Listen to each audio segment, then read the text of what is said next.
এনসিপির অব্যাহতিপ্রাপ্ত নেতা Gazi Salauddin তানভীরকে Bogura judicial magistrate কোর্টে তোলার পর শুনানি শেষে কারাগারে পাঠানো হয়েছে। এ বিষয়ে বিস্তারিত জানাতে আদালত থেকে সরাসরি যুক্ত হচ্ছেন উত্তরাঞ্চলীয় ব্যুরো প্রধান চপল সাহা। চপল, আমাদের জানাবেন আদালত থেকে সর্বশেষ কি আছে আপনার কাছে?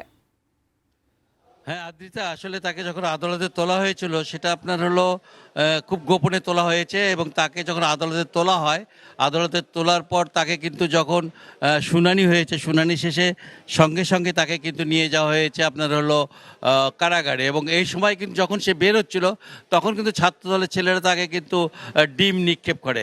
আপনাকে জানিয়ে রাখি যে এই গাজী সালাউদ্দিন তানভীর এ কিন্তু আপনি যে কেন্দ্রীয় যুগ্ম সম্পাদক, এবং আরেকটি কথা বলে রাখি, এনসিপি থেকে তাকে অব্যাহতি দেওয়ার পর সে কিন্তু আপনার যে স্ট্যাটাসটা দিয়েছিল ফেসবুকে, সেখানে কিন্তু আপনার হলো প্রধানমন্ত্রী তারেক রহমানকে সে আপনার হলো কটূক্তি করে একটু কথা লিখেছিল, পরে সেটা সে ডিলিট করে।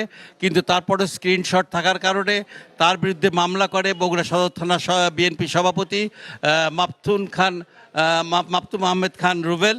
এবং মামলা করার পর কিন্তু তাকে আজ সকাল ভোর বলতে পারেন, ভোর 5:30টায় কিন্তু আপনার মণিপুরি পাড়া থেকে গোয়েন্দা পুলিশ গ্রেপ্তার করে সরাসরি বগুড়ায় নিয়ে এসে তাকে ম্যাজিস্ট্রেট কোর্টে তোলা হয়, জুডিশিয়াল ম্যাজিস্ট্রেট কোর্টে।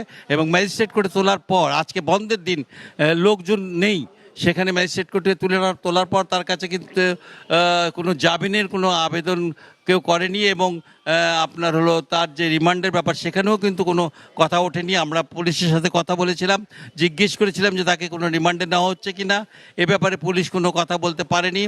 আর এদিকে আমরা যা দেখতে পাচ্ছি যে তাকে গ্রেপ্তার করে নিয়ে এসে সরাসরি এখানে তোলার পর আপনার হলো নিয়ে যাওয়া হয়েছে আপনার হলো কারাগারে। বর্তমানে সে কারাগারে আছে, এবং কারাগার থেকেই তাকে হয়তো রিমান্ডের জন্য আবার আবেদন করতে পারে, এমনটা আমরা শুনেছি।